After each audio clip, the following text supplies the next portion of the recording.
Serious. What's something someone said that absolutely crushed you? Attention. Serious. Tag notice, jokes, puns, and off-topic comments are not permitted in any comment, parent or child. Parent comments that aren't from the target group will be removed, along with their child replies. Report comments that violate these rules. Posts that have few relevant answers within the first hour, and posts that are not appropriate for the serious tag will be removed. Consider doing an AMA request instead. Thanks for your cooperation and enjoy the discussion. I am a bot, and this action was performed automatically. Please contact the moderators of this subreddit if you have any questions or concerns.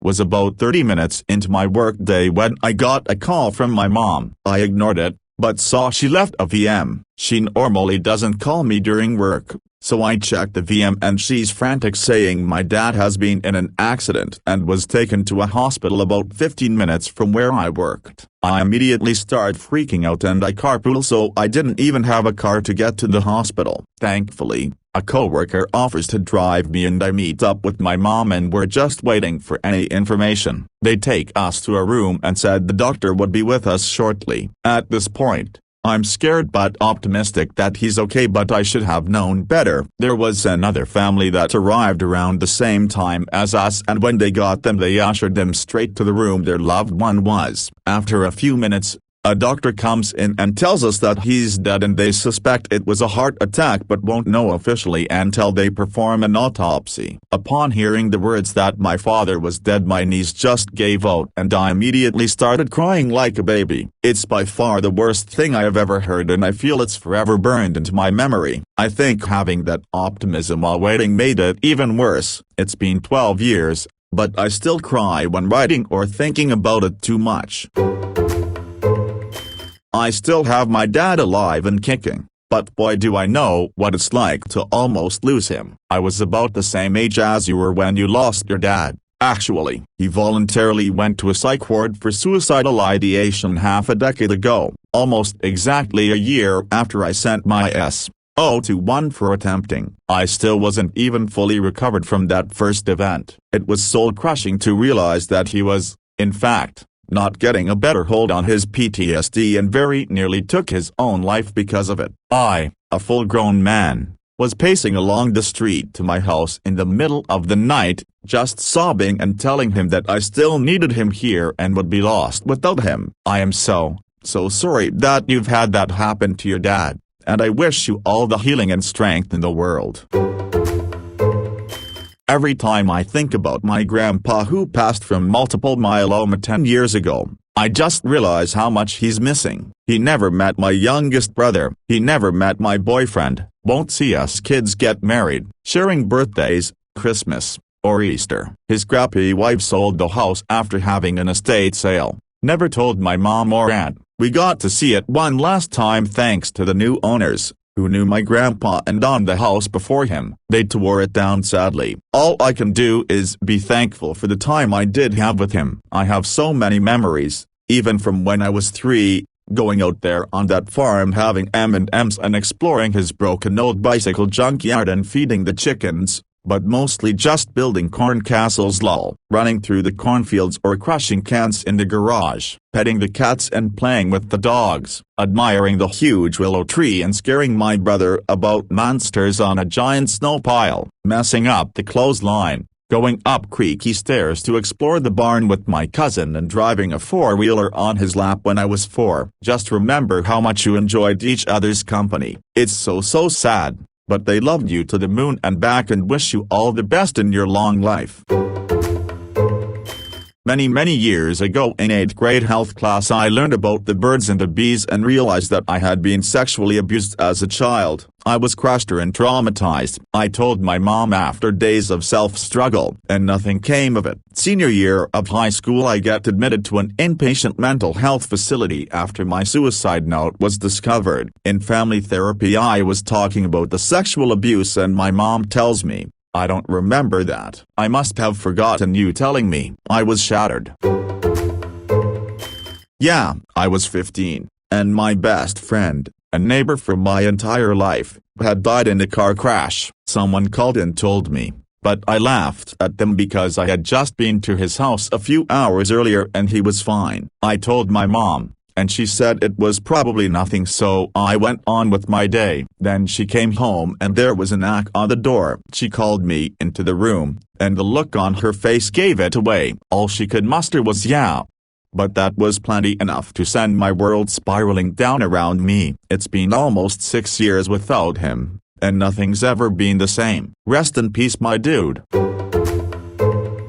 I was working in a grocery store and saw someone buying something that I had a manufacturer's coupon for $1 off. This is in a very nice neighborhood and this was an older lady with money, so I say, here you go, $1 off. She looked shocked and said, this is the nicest thing that someone has done for me in years, with sincerity and a hint of heartbreak. I was rendered speechless. I think about her every time I hand a coupon to someone and hope nobody says that to me again. Volunteered at a Salvo's store for a while. Served an elderly lady. The next customer comes in and tells me the other customer's story. She worked hard and was pretty well off. She had her adult daughter move into the house to help the daughter out. The daughter then managed to find a way to kick the mom out and sell the house and take everything. The poor woman was left with nothing. I was a student at the time, and wish I knew when I was serving the lady, I would have given her money from my own wallet. So sad. People are assholes.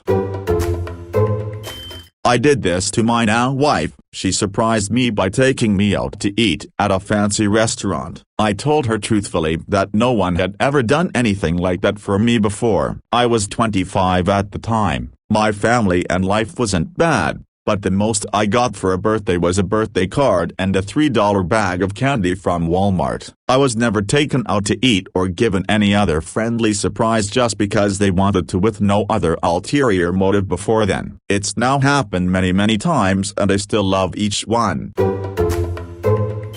What the fuck? ? Who the fuck says that to a kid? Not to mention someone in your shoes. Jesus, where do people get the inclination to be cruel like that from? I haven't heard you sing, but I know that all singing done by those who love to is a beautiful thing. Loving something and putting more of that good thing into the world because you care is never ugly, only beautiful. I hope your life and voice keep dancing with each other, either publicly or privately, and I hope your confidence can return in full swing someday soon. I contacted a woman I dated when I was 18. She had apparently tried to find me for a long time and gave up. She told me that when we broke up she moved away and found out she was pregnant. She gave birth and raised him with some new man. I never knew she got pregnant. When he was 21 he was at college and got killed in a car wreck. So when one day I found out I had a son and that he died and he and I never got the chance to meet. It was so devastating. She sent me pictures and he looked a lot like me. How do you mourn a child you never met and didn't know you had? My granddad was dying in the hospital. He took my hand right before I left his room, looked me in the eye and said, "Least I got to see you one last time." I've never fought so hard to hold back tears. It got worse though, because he didn't actually die. His dementia got worse and I had to spend 2 more years watching my grandfather fade away while he completely forgot all of us. Life's a bitch. Then you die. Sometimes, life's a bitch. Kicks ya in the balls, watches you cry, then you die. That's so awful. I'm so sorry. My nan has dementia currently. Another terrible part for me is realizing all the subtle signs that I thought not much of at the time. For example, about 2 years ago my cousin had a baby and my nan just couldn't grasp the name of it at all. Every time she wanted to refer to the baby she just couldn't think of the name. I thought it was because it wasn't your average Jane or Beth and was a bit out there, but turns out it was the start of something much worse. I know that even if I had realized that something was happening, dementia is just one of those things that you can't beat. There's literally nothing you can do but watch the person you once knew waste away. It just sucks. WTF? ? I'm not a songwriter, but I'm a violinist and also an artist, and my personal #1 rule for this stuff is, no artwork, whether it's a drawing/painting/new skill, song you wrote, is a waste unless the person making it didn't try. You never call something that someone put all their effort into a waste/garbage/junk/etc. It's okay not to like it, but just because you don't like it doesn't mean it's trash. It's a little off topic, but it really bothers me when I see someone call a movie garbage just because they didn't like it. Again, unless it's obvious that nobody who made it actually tried, which usually isn't the case. I hope she didn't put you off of songwriting from then on. Keep trying. She doesn't deserve anything. I like the thought of loving you. This was after a 3-year-long relationship with someone that I thought loved me. Lesson learned. Edit. This seemed to have gotten a lot of attention. I'd like to give some insight into what happened after. Once I ended our relationship, they stalked me to the point that I feared for my life. They threatened my landlords, my friends, and some of my family members into trying to locate me. I have never met someone who wanted to control me. I suffered trauma for years. It took a lot to recover to who I am, but it was a lesson that I had to learn. I know better of who to trust or and not to. Love is real, and I had the chance to understand the person that I am. That is one thing I do not regret from this toxic relationship. I get this one a lot, weirdly enough. People say they want to date someone just like me, or we get into a relationship and they say all kinds of things like how happy they are and they didn't know relationships could be this great, and then proceed to break up so they can find someone or something similar. What's crazy is how frequently they've gone on to marry the next person they date. I've been the one before the one, so often I'm starting to think of myself as a training wheels wife. Anyway, all sympathy from somebody who's been in your shoes. It can be utterly devastating. It doesn't get easier, but it does get funnier. I'm not trying not to judge your best friend, but I'm not sure an awesome friend would have actually told you said that. Reddit is weird about this kind of thing, but I would probably have never told you exactly what B said. BC, that's so hurtful. I would make sure he knew what a piece of shit he was and you would know I hated him. But I would have taken that to my grave to protect your own self-worth. You deserve it. My older sister was suicidal in high school and tried to kill herself more than once. I only learned this in my adulthood since my family tried to protect me from knowing when I was young. Anyway, she was running away from home one night and I helped her pack and sneak out. After she left, I saw my mom sitting on the living room couch in the dark, drinking wine. My mom asked, "Where is she?" I replied, "She's gone." My mom then said, "Is she dead?" That scene and those words still fucking haunt me. I knew nothing about her suicidal tendencies and had never for a second considered her dying. I usually don't talk about this to anyone because I don't want people to think I'm still hurting from it.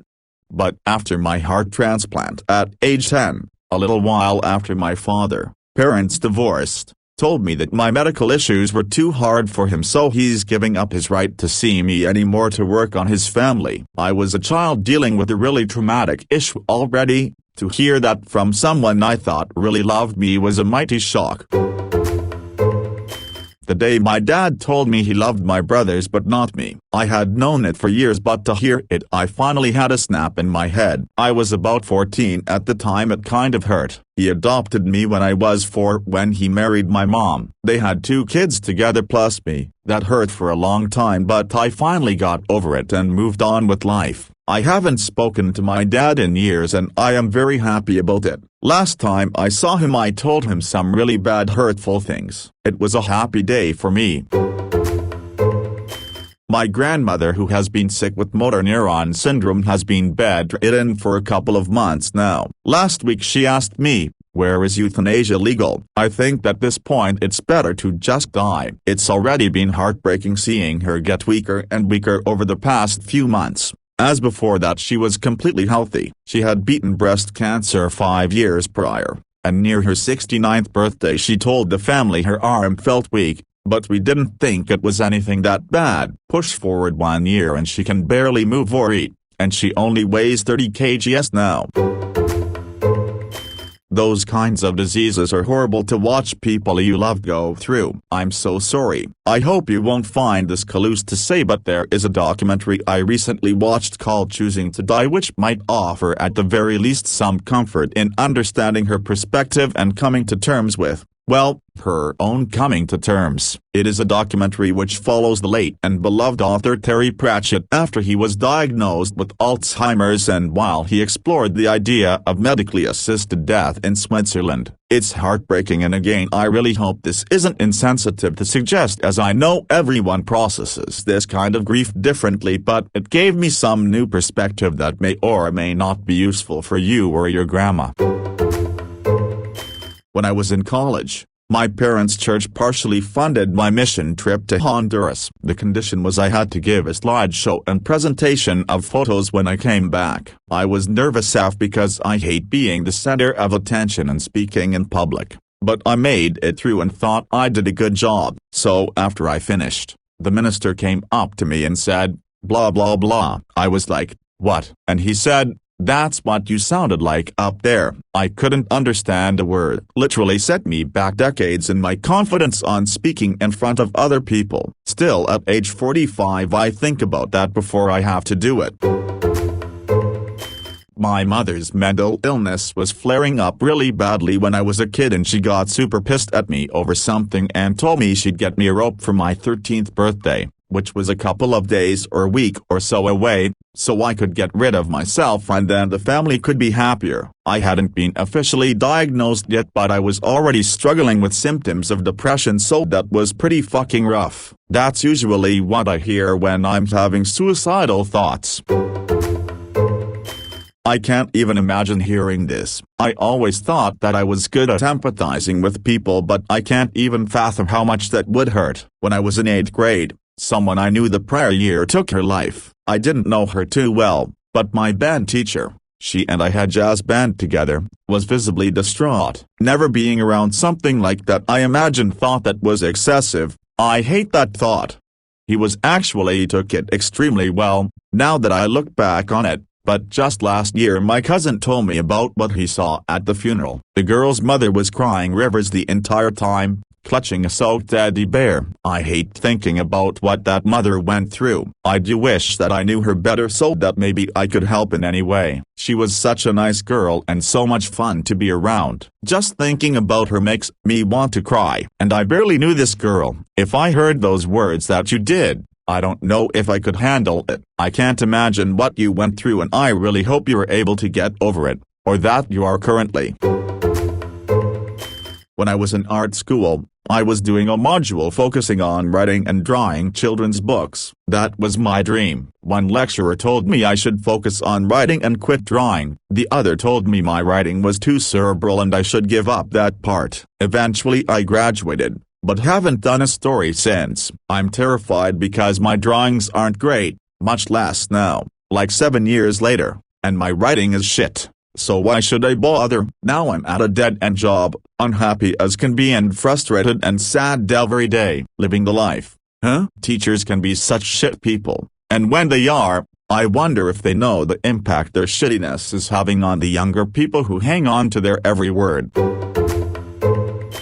I wrote a book as a kid, got it published, and I set a record in my country for being the youngest to do it. I'd been a pretty lonely kid, kind of an outcast, and suddenly my face was all over the news. People in my school now knew me and were talking to me, and I found it overwhelming, but in a good way.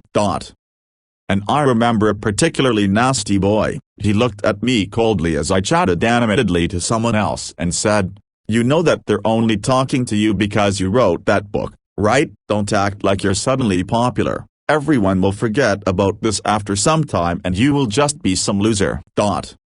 I remember the smile being wiped off my face from the shock. I don't think the harshness of those words ever left me. I began worrying that I was deluding myself into thinking people liked me, whether I was really unlikable but they were sucking up to me. Most of all, I was horrified to think that people would see me as a stuck-up snooty overachiever. Actually, I don't know what in particular I felt afraid of, except that those words filled me with a deep dread like tar that was choking my system.